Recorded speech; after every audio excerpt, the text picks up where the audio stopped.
This is Jane Marie. And this is Soko. You are now listening to the Queer Ambition Podcast. The Queer Ambition Podcast is the only podcast celebrating rising LGBTQ professionals, providing advice on navigating the modern workplace, and discussing polarizing topics within the community.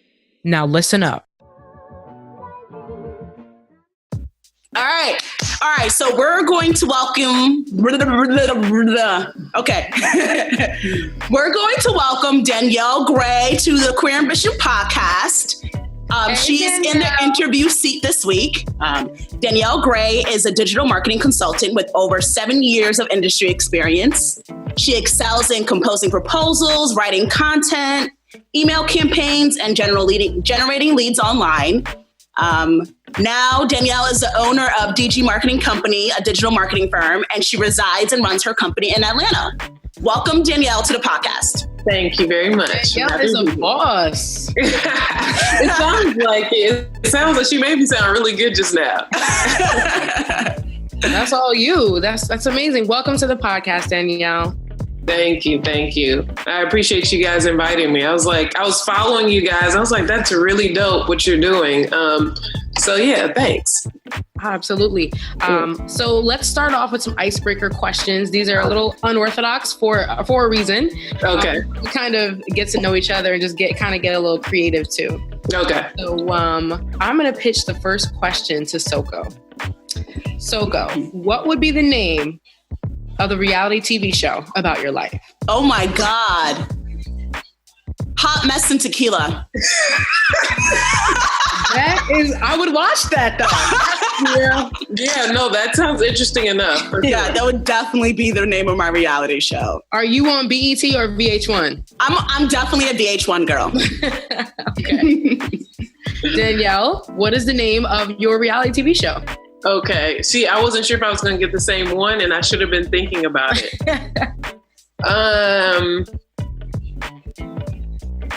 Honestly, the thing that comes to me is flowing, not forcing. That's my life.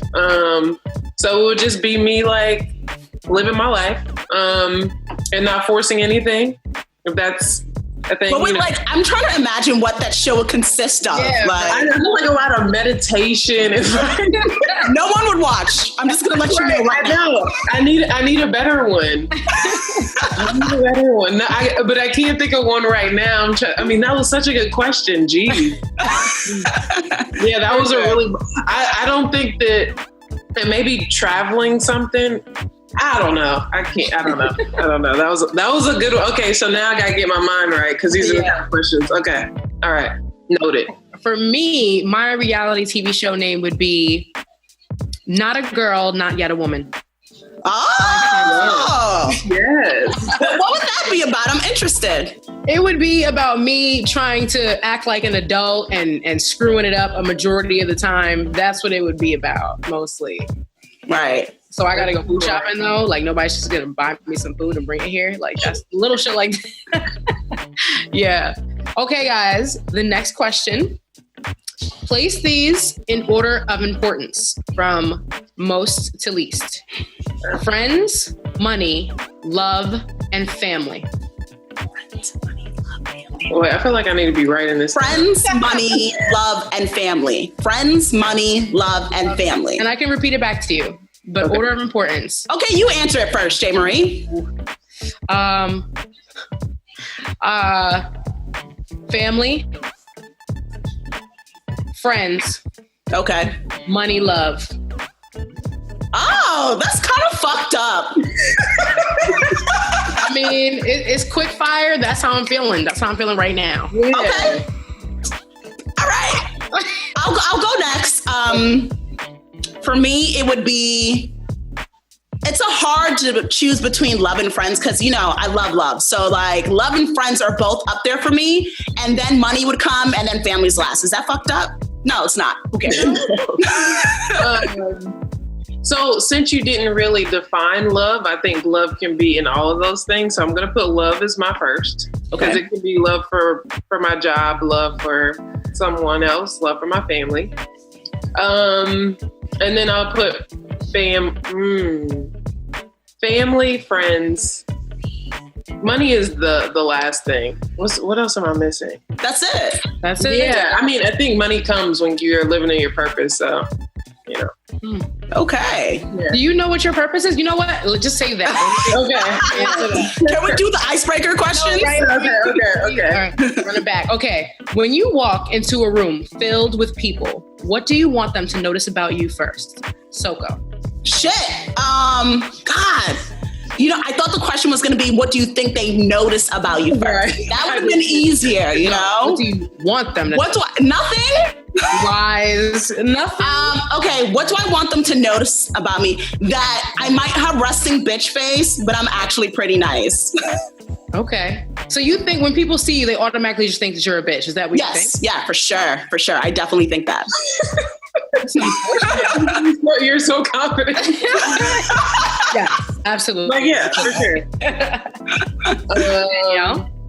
So I think that I feel like I'm the opposite. People think I'm really, really nice. I think they think I'm really nice, but I can also be not as nice. So what do I want them to know?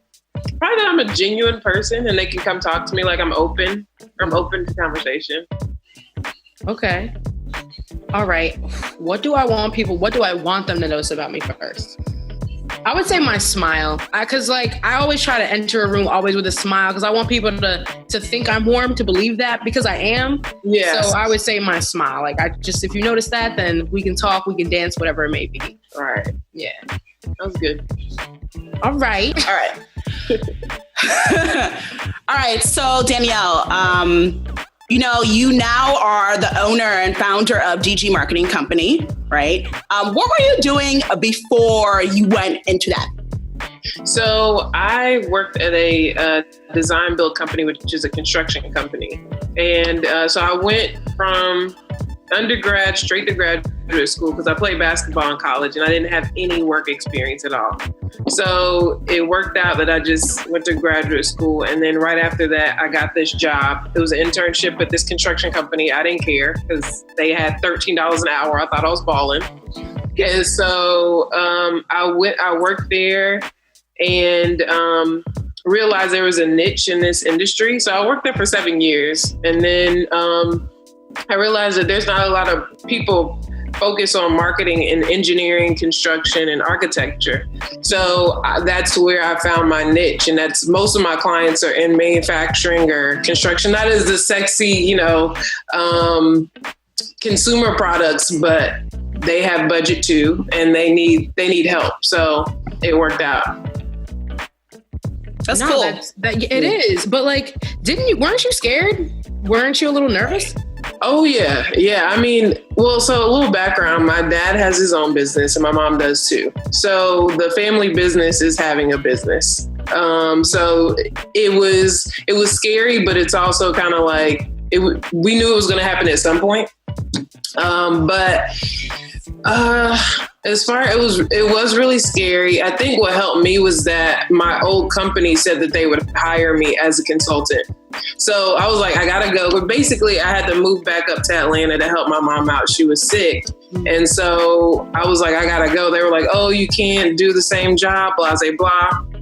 Worked out. They didn't find somebody to replace me. So they hired me. And I just was like, okay, well, let me just keep this going. And it worked out. It's been almost 2 years now. So what have you learned along the way? And is there any advice that you could offer anyone else about starting their own business? Let's see. Advice. One, be prepared to work a lot harder than you ever did at any job. Because it's like constant, it's ongoing. But also really know that that's your passion because you are working so much, you definitely want to make sure it's within your passion and know your numbers. Very important. That is key. Know your numbers. Know your numbers. Understand what the hourly rate, what you should be charging for hourly rates. Doing your research, really, because I know I started off way too low. I didn't think about, I have to now take care of my healthcare. I have to take care of my taxes. So this amount is not covering me for when I, at the end, the bottom line, it wasn't getting me anywhere. So that's something, a lesson learned that I found out, like, okay, and not be afraid to charge what you charge. Like, this is my value, period. And there will be people that walk away, and that's fine. Those aren't your people. So, you know. Did you have any people that might have told you that this was not the right choice to make, that told you, like, you should just keep working for someone else? Yeah. And what would you say to those people now that you do have a successful business? The first thing that came to mind is I won't say anything to them because they see me, you know. There's no need to even have a conversation about it. It's like my life is enough evidence that it's working. But, you know, if I did come across them, I'm a gentle person. Like, it's like, whatever. You see me, whatever. I mean, that's the best I got. All right. So could you share something about yourself that you're constantly working on improving? You know, maybe something that you don't think you're too good at, but you know you're aware of it and working towards that. Are we talking about personally or professionally? Both. Okay. I should know. Okay. Right? I'll do the easier one as professionally. It is, I can't really say I'm trying to get better at it. I'm fairly good at graphic design, and I do it often, but now I just have other people do it because they do it faster, like actual graphic designers. And then always improving my writing. Like I have to always create content, so writing is a big thing. As far as personally, I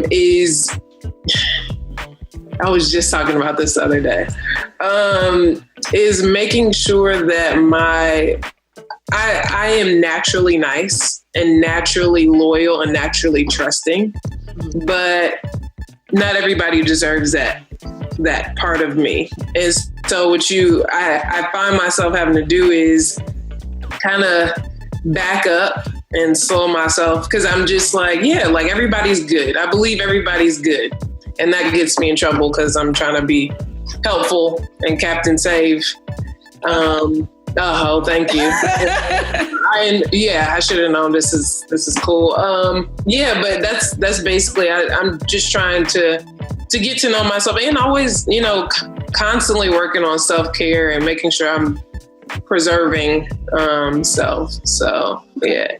So like you said, like when you're on your own boss, you're constantly working all the time, really 24/7. You wake up in the morning, especially you open your laptop, is probably the first thing you do before you brush your teeth some mornings. Mm-hmm. And the last thing you do before you go to sleep at night. How do you balance work and personal life? That is great, because I haven't quite conquered it yet. But I think when I feel like I can't be creative anymore, that's when I know I need to take some time for myself. So I'm really big on being outdoors, and I also have set like boundaries. So I don't usually respond. Sometimes I respond to emails depending on how important it is. But I try not to look at emails too late. All right. If I do look at them, I don't respond until the next morning. But creating those boundaries and knowing that I am always my best self when I take time for myself. Mm-hmm. And that usually is being outside, hiking, reading, doing something outside is my thing. Okay. Yeah. All right. I have a random question. Okay. So me and a couple of friends at this point, we're doing this 21-day challenge where we're waking up at 4:30 a.m. every morning.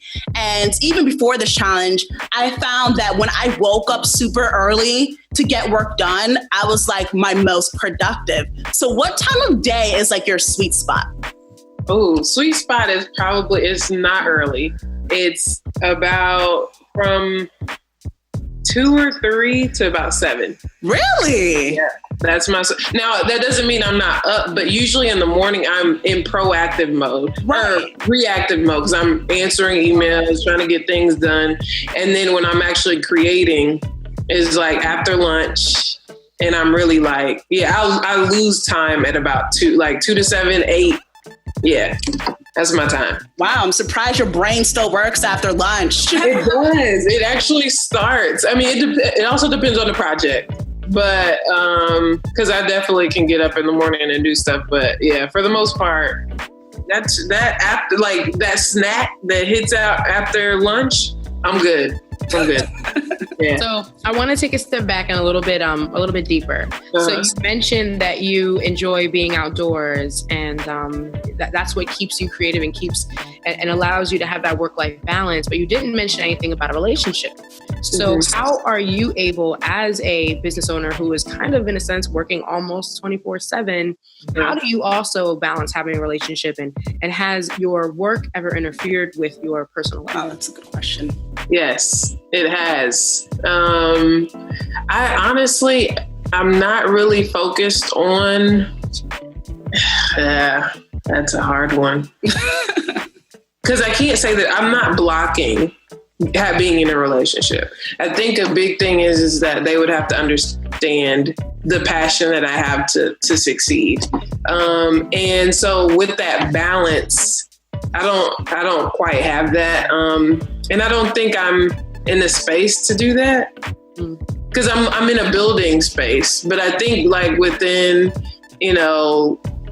once I really get next year settled, maybe, but I don't know. It definitely. I was in a relationship when I was starting the company, and that made it hard for sure. Because this was all I had. I can't really give to the relationship because I don't have no money to support or anything. So, yeah. That's Jay Marie, I really like that question. I feel like that shit is super valid. Because let's be honest, especially if you're dating girls can be needy sometimes. They need attention. They want to be taken out on dates. And how do you balance that? That's hard. Yeah. I have my moments where I can go out on dates and I just kind of step away. But usually I have to, and I don't go out that often. So, or at least not anymore. So I really have to catch somebody in some weird way, whether it be Instagram or, at the library, I don't know, somewhere random. Because I feel like that's where I need to be meeting somebody anyway. But yeah, so I don't really, I think I'm just flowing, whatever. And if I believe they deserve, which I think they would deserve that kind of attention, I'm more than happy to give that to them. So, because I've created a life to where I can be flexible. You know what I'm saying? So there's times when, when I was in a relationship, I said, I'm off and it's all about us and we can do whatever. I can help you with your business or whatever the case is. So, I think it can definitely work because I've created that for myself. But at this point, there's no need. So I'm just going 100%.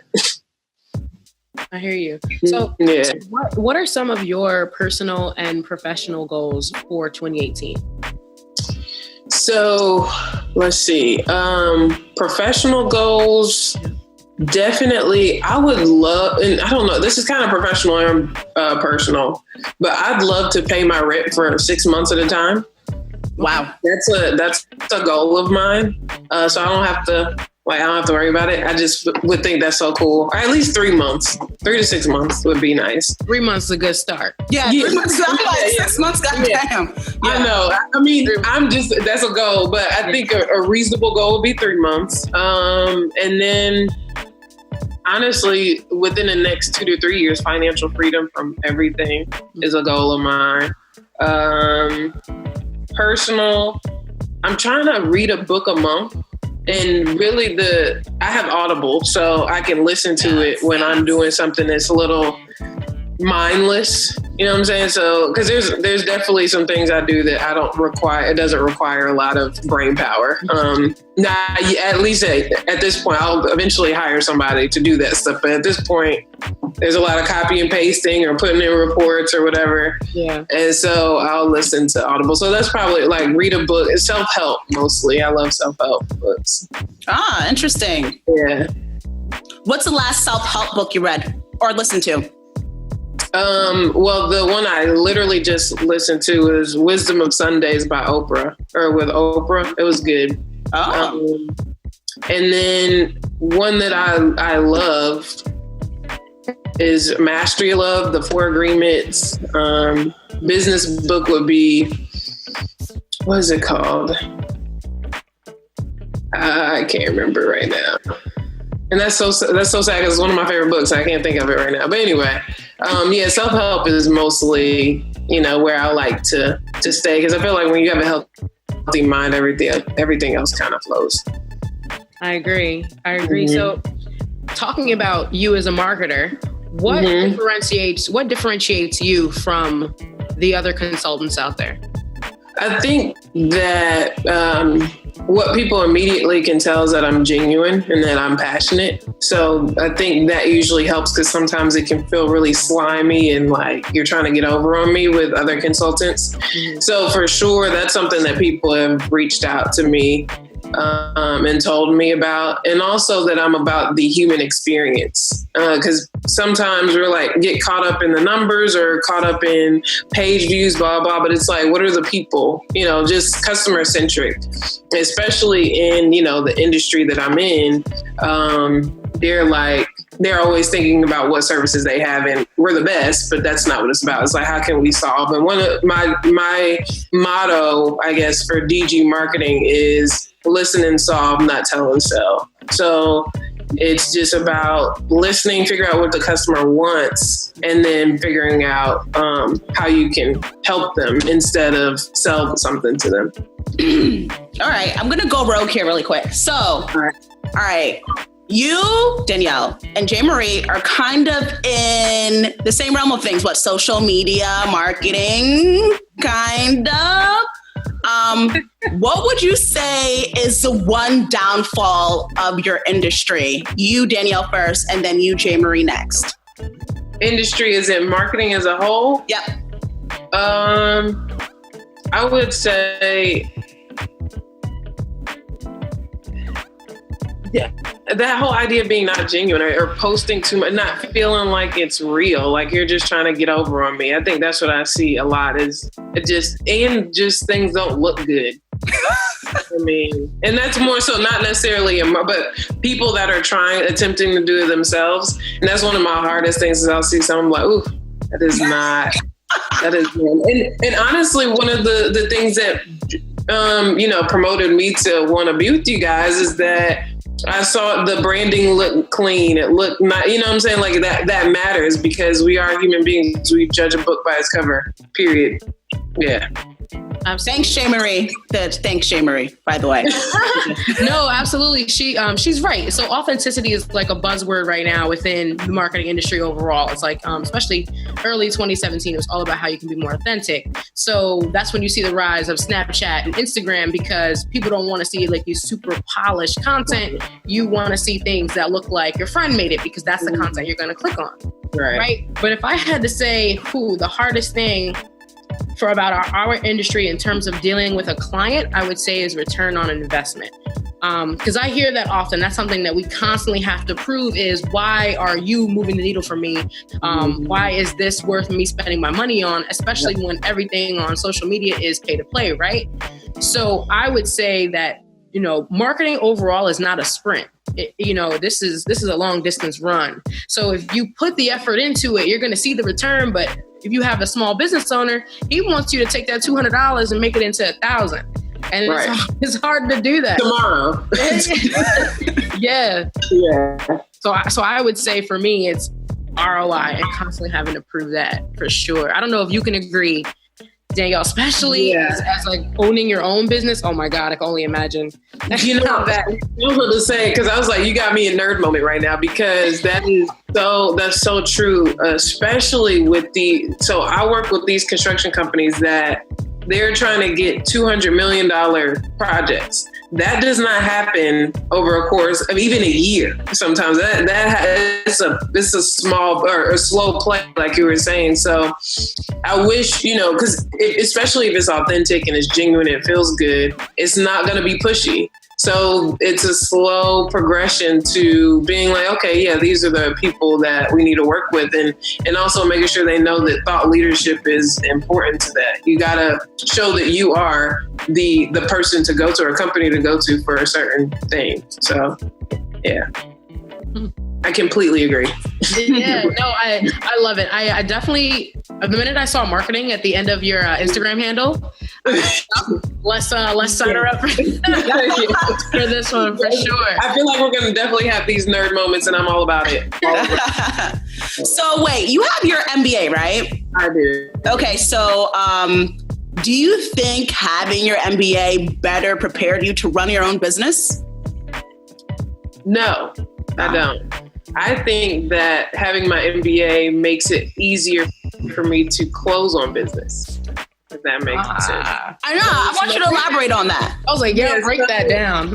Break it down. So you have like, I definitely learned a lot. But I learned a lot in college too. Like, you learn all these things and you forget a lot of them. But if I walk into the room and one, I usually look a lot younger than everybody else, right? And then, but if they see MBA on it, it's like they give me a look like, oh, she must know what she's talking about. And so just having those letters alone gives me credibility. And that's something I always tell to my clients is it's all about credibility and validity. So that's what it is. It's completely credibility. Like, that's why I place it, because it's like, oh, okay, you're legit. That's all. That's it. That's it. It looks good on paper. And I can't. I made the one thing that did benefit is I made great connections in my MBA program. So all the people that were in there, we all, some of them started their own businesses. They're in great positions, and I've been networking with them, turns into business and that kind of thing. So if you are with like-minded people that care about that, then you usually can create a really good network too. Mm. Yeah. So, Soko and Danielle, this question is for both of you. So you both are in Atlanta, and it seems like Atlanta is like this mecca for people being entrepreneurs and especially young Black people, which is amazing and so exciting. So why is it that Atlanta is such a great breeding ground for new and unique businesses? So you go first, because I'm thinking. Yeah, that's a fantastic question. I think one thing about Atlanta, for me, coming from New Jersey, is that the cost of living is dramatically lower. So you have that money to kind of invest into yourself and the things that you want to do. And the fact that cost of living is lower, you don't have to work as much. I was working 2 jobs in Jersey, you know what I mean? I was working my IT job, and on the weekends I was still waitressing just to make ends meet. And now I have more time on my hands. So now I have this time to invest in me.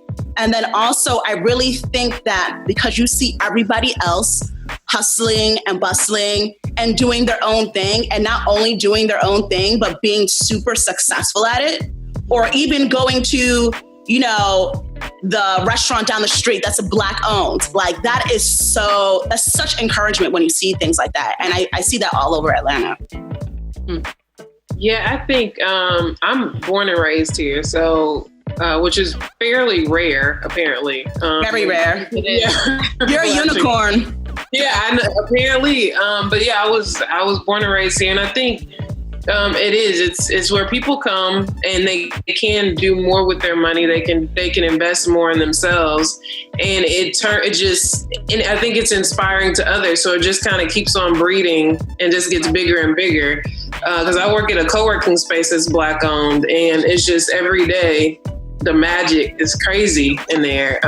Because you have all kind of people. I have customers, I have colleagues. It's a great place to be. You just feel empowered and excited to be there.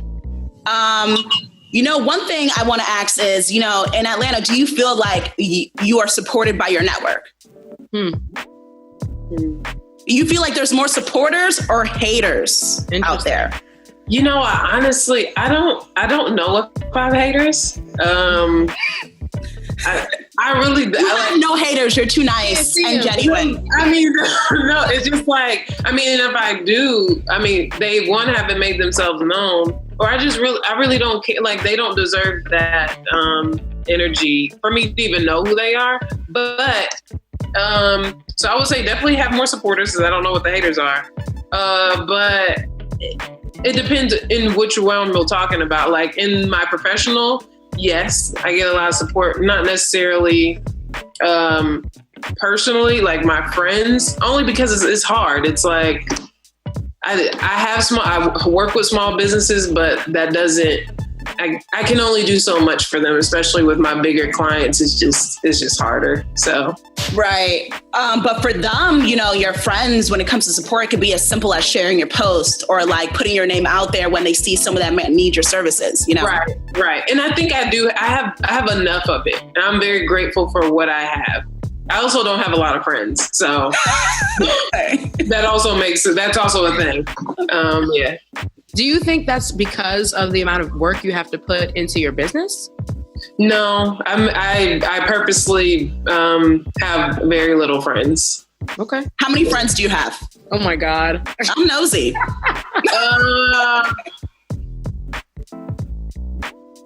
Probably about 4. Oh, that's solid. Good friends? Yeah. That's all you need. That's all you need. That's solid. Yeah, I think so. I think, and they're for different areas, but yeah, I don't talk about my wins with a lot of people because, important. Why do you say that's important, Soko? Because I don't know. I feel like it's important. You don't share every bit of good news with people. I don't know. You keep it to yourself and just do better and be better. For me personally, I'm not a sharer in that way. Okay. All right. I mean, damn. But I feel like I'm the opposite of you guys. Like if I have my 4 good friends, which is about what I have, maybe 5, like I want to tell them like, yo, I just got this awesome promotion, or I just did this amazing campaign. Like I love to share that with people because I also want them to share that with me. True. Let's bounce that off of each other. That's true. I think I will share with the small group. I don't share to the bigger group ones, or I will after it's already done. So if I knew I was in the running for an award, I would only share that with my friends. If I won the award, then I would post it or something like that. So it's like you can't mess with it because it already happened. You know what I'm saying? So okay, I guess that's what I mean. Like if it's a work in progress, you know what I mean? Keep that to yourself. And I see too many people, I don't mean to be mean, but people all the time on social media is like, I'm about to do this. I'm about to do it. Do it and then come back and tell me how you did it, and then I'll congratulate you. Exactly. All about it. So Danielle, tell us a bit about your subscription-based community for small businesses. Yeah, so basically what happened was I'm very grateful that I have a father that has his own business. And I would always call him and say, hey, what should I do for this? What should I do for that? And I realized that not everybody had that outlet, and I wanted them to. And so even though I also knew that I couldn't help everybody that asked. So what my way of doing that was starting to do videos to help other entrepreneurs that I may not be able to directly help, but it felt purposeful for me to share what I know, share what, my dad has shown me, because I'm really big with legacy.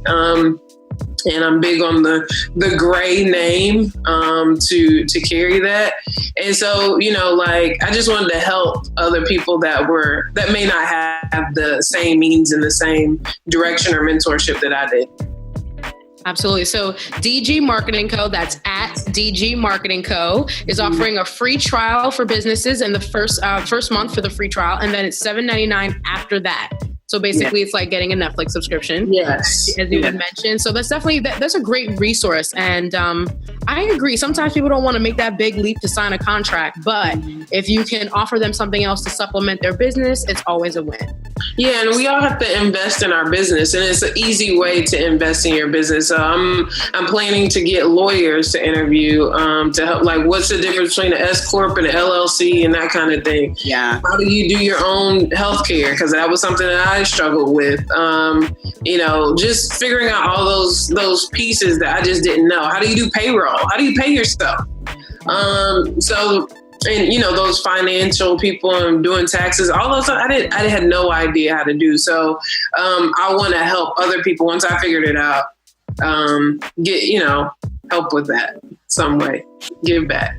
Absolutely. And you're going to see all of that information right there below in the info. That's actually really dope. I would love to learn how to do that too, Danielle. So please share that with us so that we can share with the audience. Cool? We'll do. All right. Thank you so much, Danielle, for talking with us today. Yeah. Thank you for talking to us. And don't forget, I got to do that. Don't forget all that YouTube info, SoundCloud info, iTunes info. Everything's in the info. Anything you want to find out about Danielle, you can stalk her IG, you can stalk her website. All of that is in the info. At DG Marketing Co. Queer Ambition. Yes. And thank you. Yeah. At the Creatives Collective. I'll send that to you too, but that's where you can sign up and get the videos. At DG Marketing at Creatives Collective. So that's it. Thank you so much, Danielle. All right, thank you. Thanks. Bye. Bye.